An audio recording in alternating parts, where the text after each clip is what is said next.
Tonight on News 3, federal investigators are headed to Lodi after a plane crash this afternoon. And Governor Walker is on the short list for possible replacements to a high-level White House position.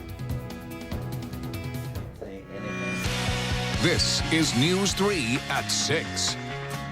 Good evening and thanks for watching News 3 at 6. I'm Amanda Quintana. A plane crash in Lodi near Katie's Bar and Grill on Fair Street is under investigation. Let's go to Madeline O'Neill, who has been covering this developing story today. Maddie. Tells us the bad news is there was a plane crash, but the good news is the pilot will be okay. Officials believe the pilot, a Town of Dane resident in his 70s, hit the top of trees and crashed into a field while heading toward a landing strip about a half-mile away. At about 2 this afternoon, the plane crashed less than a football field away from Curtis Gauger's home. He was cleaning when it happened and couldn't believe his eyes when he looked out to see a plane in his backyard. Gauger is happy what he calls a once-in-a-million time thing didn't turn out worse. Oh my God, what if it was over a little bit, or, you know, I mean, it could have been worse for him too. We got a ton of trees. So, but yeah, and like, they're like, the propeller flew off. We're like, yeah, that could have came right through the window or the house.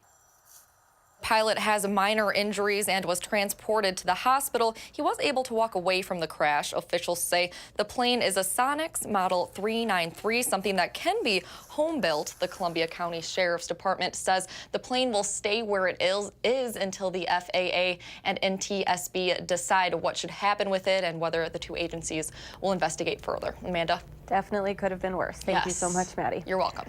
All right, Dave Caulfield joins us now with a look at your First Alert forecast. It definitely did not feel like Christmas is so close today. There's so much sun. Yeah, not at all, Amanda, with temperatures in the upper 40s and even some 50s showing up for high temperatures across southern Wisconsin. You kind of scratched your head and looked at the calendar a few times today just to make sure that we are in the middle of December. But as we have mostly clear skies, those temperatures are crashing down tonight, and now we are starting to see why it's mid-December with temperatures in the 30s right now. Live look in Madison. Temperatures are at 32 with clear skies, northeast wind at 3 miles per hour. Some other temps, 29 in Lone Rock, 38 in Monroe, still at 39 in Janesville. Dew points, though, were in the upper 20s and low 30s, so a little bit more fog could break out tonight. We had some dense fog last night, but right now visibility not looking bad at all across southern Wisconsin. Temperatures and winds over the next 12 hours will drop into the 20s overnight, and then tomorrow I think we'll be in the 40s once again. I'll let you know when this mild weather comes to an end in your First Alert forecast in just a few minutes. Thank you, Dave. Major developments within the last 24 hours with a lawsuit filed by several states, including Wisconsin, against the Affordable Care Act. A federal judge in Texas has ruled that the ACA, also known as Obamacare, is unconstitutional. Kenneth Craig reports from New York. The Affordable Care Act is on life support after a federal judge ruled that the law providing health insurance to millions of Americans is unconstitutional. We're going to sign this bill. Judge Reed O'Connor took issue with the 2010 law's individual mandate, which would tax anyone who did not get insured. Great for our country, great for the American people. Thank you all. President Trump's tax cut bill eliminated that provision. A lawsuit filed by 19 Republican attorneys general and a Republican governor argued that since the penalty had been eliminated, Obamacare was no longer constitutional. Judge Reed agreed, writing the penalty can no longer be fairly read as an exercise of Congress's tax power. President Trump praised the decision. It was a big ruling. It's a great ruling for our country. We'll be able to get great health care. We'll sit down with the Democrats if the Supreme Court upholds. We'll be sitting down with the Democrats, and we will get great health care for our people. But Democrats, including incoming Speaker of the House Nancy Pelosi, vowed to fight to save former President Barack Obama's signature legislation. Both sides agree that people with pre-existing conditions need protection. The ruling came down on the day before the end of enrollment for the program's 2019 recipients. The latest battle over Obamacare will likely end up in front of the Supreme Court. Kenneth Craig, CBS News, New York. One of the bills signed by Governor Walker yesterday that resulted from the lame duck session prevents incoming Democratic Attorney General Josh Kaul from withdrawing from that lawsuit. Democratic Senator Tammy Baldwin is responding to that ruling tonight, calling it a threat because, quote, Walker's lawsuit would take away guaranteed health protections and raise costs for Wisconsinites with pre-existing conditions, end quote. A new report says Governor Scott Walker is among the short list of people being considered to replace outgoing Interior Secretary Ryan Zinke in the Trump administration. Zinke is leaving the administration at the end of the year. The Interior Secretary is responsible for the management and conservation of most federal land and natural resources. Earlier this week, Walker said he has received multiple job offers from out of state but wants to stay in Wisconsin. Volunteers in Janesville are giving back this holiday season, with the city's school district going the extra mile to make sure no student goes hungry over break. Fox Rock County reporter Adam Duxter has the story. I can take that from you. Yeah. It might be hard work. We've been carrying eggs and a bunch of cans of soup. We have the heaviest bag, so we are the furthest line behind. But for these high school students, thank you, it's worth it. But it's not just high schoolers or even those younger than high school, but rather it's hundreds of volunteers from all over the city who understand that for students who rely on going to school for food, the holidays can be difficult. 50% of the kids in the Janesville School District qualify for free lunch. Obviously, during the school year, kids are getting lunch, they're getting breakfast, they're getting snacks at school. But when we have breaks like these, kids go home and they don't necessarily have food to eat. But it's not just one meal. Today, $80,000 worth of groceries are going out to 350 families. It's really 2 weeks worth of groceries. It's not like just a meal. And so it's everything from peanut butter and jelly, breads, meats, vegetables, fruits. It's the full entourage of food products that a family would need. Providing the district a chance to serve its students. And this is a way for us to just go above and beyond a little bit, beyond the ordinary. And providing the students a way to serve each other. I think it's super important to give back during the holidays. I don't think the holidays are about presents as much as I think they're about family and being together. But most importantly, providing food to families who need it.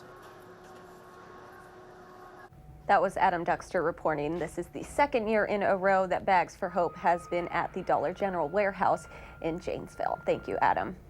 An annual tradition across the country this holiday season is giving people an opportunity to remember veterans who have lost their lives. Today is National Wreaths Across America Day. It's a day where fallen veterans are honored with a wreath placed on their headstone. One veteran out at Forest Hill Cemetery in Madison says more community support is needed to help honor fallen veterans around the holidays.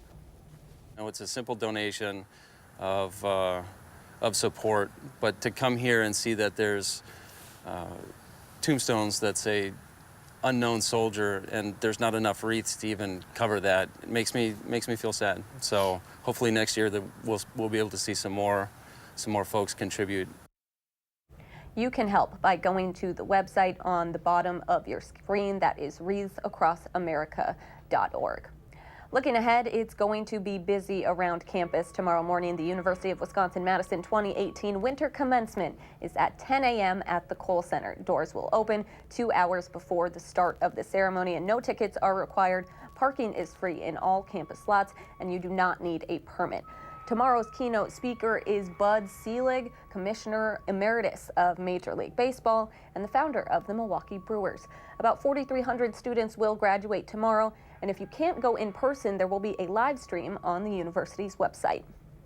Coming up after the break, cleaning up before your family gets here for the holidays, you're going to need a vacuum. Consumer Reports breaks down what to look for when purchasing a new one.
Welcome back. A vacuum cleaner is a big purchase, and when it's time for a new one, you're going to be faced with a lot of choices in the store. If you're looking for upright models, you'll have to pick between bagged or bagless, those clear bins that collect all the dirt. Consumer Reports has tested vacuums over thousands of miles of carpeting to see which are the best. And here's their advice on what to look for. Valerie Cordoba uses her bagless vacuum twice a week to clean up after her 2 young children and a shedding dog. Seeing the dirt in the bin makes her clean it more often. I empty the canister immediately because I just don't like to have the dirt there. I need to get it out of sight. Which should you go for, bagged or bagless? Consumer Reports tests both types vigorously to see how well they pick up dirt and debris, how easy they are to maneuver, and how they perform on different types of flooring. The perception is that bagless are easier to maintain, and with no bags to replace, they're cheaper to own, right? Bagless machines actually have more filters to clean and replace than bagged models. And to keep it running its best, the bin and surrounding parts should be cleaned from time to time. You're apt to empty it more often because the dirt is visible in the canister, but there is a drawback. So emptying these dirt bins can be messy because when you open them up, you're releasing some of the particles back into the air that you just sucked up, and that's something to take into consideration if you have allergies or dust sensitivity. Vacuums that rely on one big main filter, the bag that collects the dirt, might be the best for people with dust sensitivities. Some bags can even be sealed when you remove them, with sliding closures or stickers. Bagged models also have HEPA filters to clean, although they don't need to be changed as often since dirt goes directly to the bag. And whatever style you choose, bagged or bagless, the suction should stay the same no matter how full the container is. So this is our tool airflow test. We measure the suction when the bag or the bin is empty, and then we add wood flour to see if the suction performance changes. CR found this Shark bagless model does well cleaning carpets and excels on bare floors.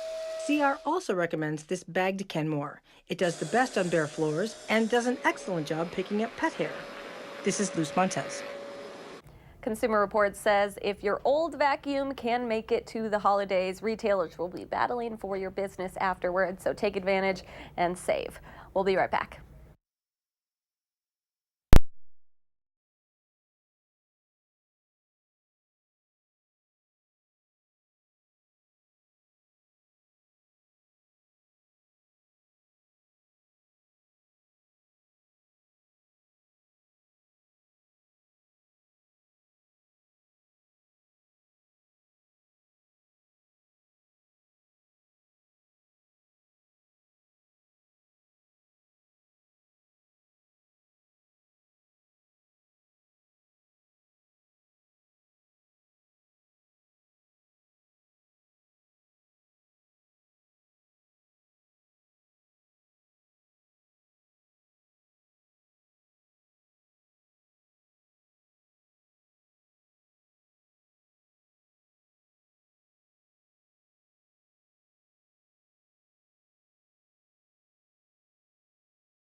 Welcome back. Madison area comic book collectors got to do some holiday shopping today for themselves. Collectors gathered for the Madison Comic Book Convention in Fitchburg today. The free event had all sorts of vendors showing off and selling pieces from their collections. Organizers say it provides another option for people to get into the hobby. This is the only place now you can get comics is comic stores, or a comic show. You can't go to the grocery store or the drugstore. If you missed it, the comic convention will be back in April for another sale. All right, well, when you looked out the window today, it could have been April. That's kind of what it looked like with the sun, so much sun. It was nice. It was really, really nice outside, Amanda. I even tried to take my cat for a walk. It did not happen because my cat doesn't really do that, but I really wanted to get any excuse to head outside today because it was just so beautiful outside. So Hans, think about that next time. That's my cat's name, by the way. 48 in Madison for today, 50 in Mineral Point. It's been a while since we've seen a 5 as the first digit in any temperature across the area. Others were in the low to mid 40s, but no matter where you look today, with that sunshine around, it was fantastic outside. Downtown Madison on the Edgewater Skycam, when we have a lot of sunshine and not a lot of cloud cover, once we get rid of that sun, that temperature goes down quite a bit. So we're already into the low 30s, encroaching on the 20s in some spots, but today's high of 48, about 20 degrees below normal for this time of year. Actually, just a few degrees off of our daily record, which was set back in 2011. Close, but no cigar. So our December temperatures were continuing this above average temperature streak. Yesterday, about 9 degrees above normal when you consider the high and the low temperature, take them kind of together. And today will be another big number. Tomorrow, we could be in the 40s once again. Right now, though, we are at the freezing mark in Madison. I mentioned those temperatures really crashed down pretty quickly this time of year without the sunshine. 33 in the Dells, 33 in Juneau, and 29 in Watertown. And dew points are in the upper 20s, so it's not terribly dry outside. And once those temperatures and dew points going to get together, and when we have light winds, some more fog could be developing overnight. I don't think it will be as dense or really as widespread as last night, but it could be patchy and it could be dense in some spots. Fond du Lac visibility down to 8 right now. Our high temperature trend, I think this mild weather, at least relatively mild, is going to continue into next week, but we have a couple of cold fronts coming through over the next few days. They're not going to bring us any rain or snow, but they will knock temperatures down about 10 degrees going into Monday, so that's going to be a bit significant. Then we're staying in the mid to upper 30s into next week. So I have some bad news if you were crossing those fingers hard like I was for a white Christmas. I had to take down our chance for that white Christmas because Sunday the 23rd right now doesn't look to be anything other than a few flurries. We do have a few chances for flurries next week, so maybe we can get some of those to punch above their weight and give us about an inch of snow. It's just not looking all that good, folks, but there's always hope. 26 for tonight, areas of fog possible and mostly clear skies. For tomorrow, mostly sunny, continued mild with highs in the mid-40s. So future track showing that first cold front coming through tomorrow, so maybe a few more clouds, but I still think we'll see plenty of sunshine. It's that second cold front that really gets our temperatures down into the 30s, and that's where we'll be on Monday and Tuesday. So we will stay in the 30s with a few more clouds on Wednesday, and some flurry chances come our way starting Wednesday. And we do have a chance for flurries basically every day up until Sunday, the 23rd, looking a little bit more quiet just in time for Christmas. Well, we are less than 24 hours away till the Packers and Bears Part 2 this season. We're on the other side. That's Chicago. Next in sports. And first on Fox at 9, looking for a way to afford all your holiday presents this year? There's a new way to pay without using a credit card. The consumer watchdogs say they're worried about these kinds of special loans, who they are targeting. We'll explain tonight at 9.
Well, the Packers and Bears Part 2 tomorrow when the two teams face each other at Soldier Field. Now, Green Bay won that first meeting at Lambeau in Week 1, but quite a bit has changed since then. The Bears defense has historically struggled to limit Aaron Rodgers. He's won 14 of the last 15 against the Bears, including 8 straight wins in Chicago, dating back to the 2010 NFC title game.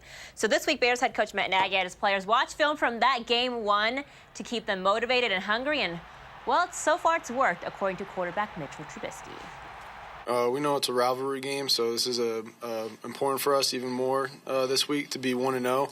And we watched some clips from this morning about just getting that sick feeling back, that sting a little bit, and we just want to finish so we don't have that feeling again. So we all want to remember that, and hopefully it just motivates us week to come out, play a little bit harder, and go out there, do our jobs, and make sure we're not feeling that feeling again. Now, if the Packers lose, the Bears could clinch the NFC North tomorrow. The Packers, meanwhile, we've been showing you these scenarios all week about how they would have a chance to make the postseason, so there we go. We've got NFL action on a Saturday this week. J.J. Watt and the Texans at the Jets. Getting everyone fired up. Put me in, gosh. Packers head to New York in 2 weeks. Second quarter here, Deshaun Watson down the middle to DeAndre Hopkins, the 45-yard score. Texans up 13-3. The Jets would respond in the form of a Sam Darnold. Short one here to Robbie Anderson for the 5-yard touchdown. Jets down 16-10, but take the lead again. Right now they're up 22-19. The Badgers are a little more than a week away from heading to New York City for the Christmas holiday and also the Pinstripe Bowl. This is only the second time in program history that Wisconsin has played a game in the state of New York. The only other time was in 1971 when the Badgers played at Syracuse, so definitely going to be a memorable experience for a lot of these guys, especially first-time visitors to New York City. I was excited, not where we want to be at the end of the season, but I'm excited. I've never been to New York, and probably 90% of this team hasn't been to New York, and I think it'll be a good time for us. I was just excited, and I called my mom, and she was so happy, and she was just naming people that wanted to come to the game. I was like, I don't even got tickets yet, but it was cool.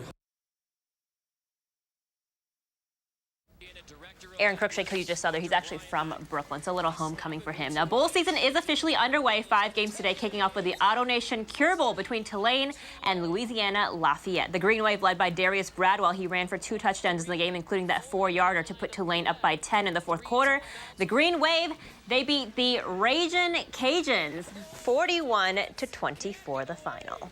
All right, thank you so much. Let's take a final look at weather. Both of those mascots are fantastic. So there were no losers in that game. There were no losers today either, with temperatures in the upper 40s and low 50s in some spots with plenty of sunshine. But right now, those temps are in the 30s in Madison, 20s in Watertown, and still in the 40s in Mineral Point. That may be a little bit off, but still, we're going to see those temperatures continue to tumble tonight. Maybe a little bit more patchy fog to start us off on Sunday, and a couple more clouds here and there, but I still think those temperatures will get into the low 40s once again. It's a pretty mild stretch of weather on the way, and it continues for tomorrow. 7 to 10 day forecast. We're looking at the 30s hanging around for Monday and Tuesday. Cold front comes through on Sunday, and then another one on Monday, knocking those temperatures down to about 10 degrees, so that's a little bit noticeable. But at least we'll see that sunshine. Then some more flurries come our way for the middle of next week, but